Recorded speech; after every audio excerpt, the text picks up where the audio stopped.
Dear Divine Ones, welcome back to Miracle Mantras.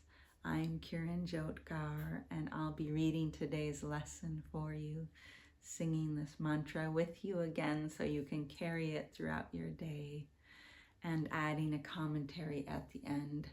This is lesson number 47. God is the strength in which I trust.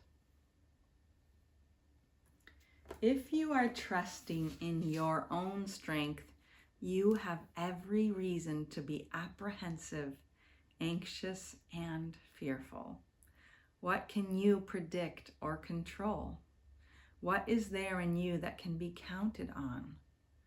What would give you the ability to be aware of all the facets of any problem and to resolve them in such a way that only good can come of it? What is there in you that gives you the recognition of the right solution and the guarantee that it will be accomplished? Of yourself, you can do none of these things. To believe that you can is to put your trust where trust is unwarranted and to justify fear, anxiety, depression, anger, and sorrow. Who can put their faith in weakness and feel safe? Yet who can put their faith in strength and feel weak? God is your safety in every circumstance. God's voice speaks for God in all situations and in every aspect of all situations, telling you exactly what to do to call upon God's strength and God's protection. There are no exceptions because God has no exceptions. And the voice which speaks for God thinks as God does. Today we will try to reach past your own weakness to the source of real strength. 4 5-minute practice periods are necessary today, and longer and more frequent ones are urged. Close your eyes and begin, as usual, by repeating the idea for the day. Then spend a minute or two in searching for situations in your life which you have invested with fear, dismissing each one by telling yourself, God is the strength in which I trust. Now try to slip past all concerns related to your own sense of inadequacy. It is obvious that any situation that causes you concern is associated with feelings of inadequacy, for otherwise you would believe that you could deal with the situation successfully. It is not by trusting yourself that you will gain confidence, but the strength of God in you is successful in all things. The recognition of your own frailty is a necessary step in the correction of your errors, but it is hardly a sufficient one in giving you the confidence which you need and to which you are entitled. You must also gain an awareness that confidence in your real strength is fully justified in every respect and in all circumstances. In the latter phase of the practice period, try to reach down into your mind to a place of real safety. You will recognize that you have reached it if you feel a sense of deep peace, however briefly. Let go all the trivial things that churn and bubble on the surface of your mind and reach down and below them to the kingdom of heaven. There is a place in you where there is perfect peace.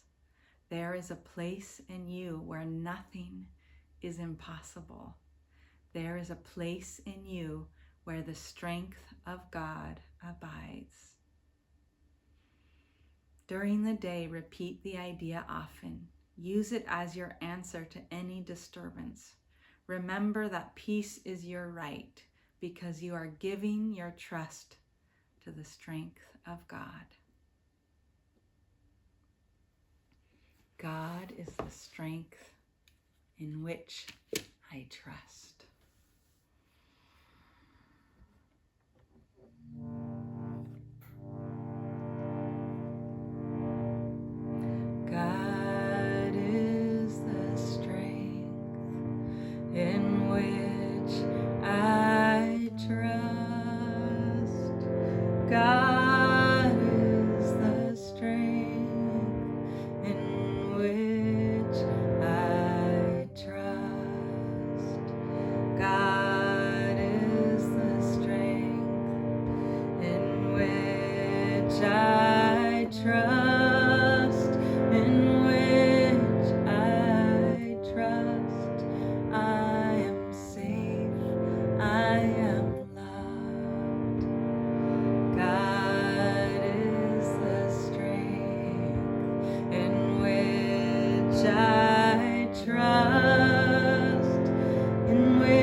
trust. God is the strength in which I trust, in which I trust. I am safe, I am loved.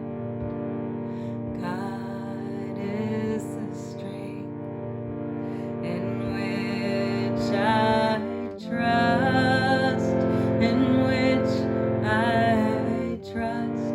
I am safe, I am loved.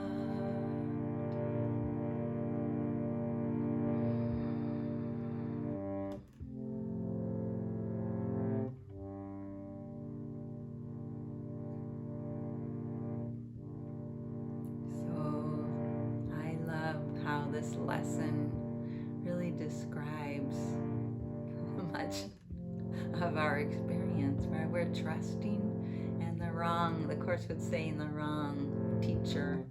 So we're trusting in the self that we think is a self, which is the body and the ego, and only the level of form that we see. And so when we trust in that, we have great uneasiness.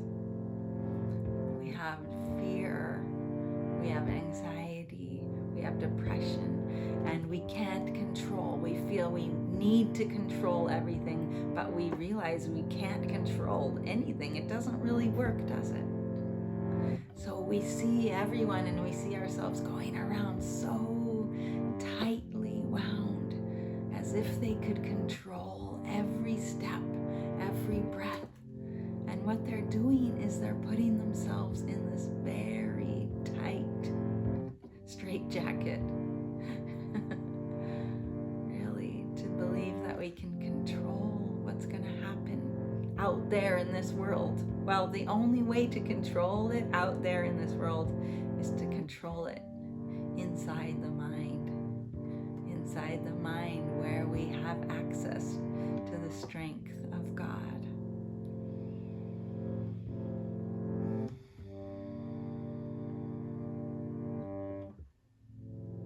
Wouldn't it be nice to just relax and trust?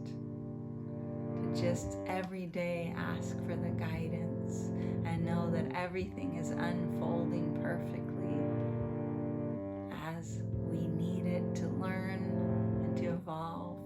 And if we remember our compass as awakening, then we stop judging everything and we can just trust.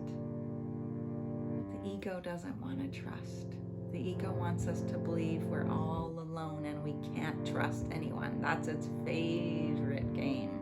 But we're hoping, we're always hoping, well, there's maybe someone special out there that we can trust. There's nobody out there. And the one we can trust is the one in all of us, the divinity in all of us, the love in all of us.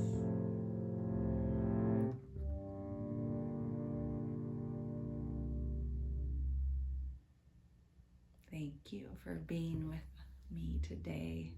I look forward to being with you again tomorrow.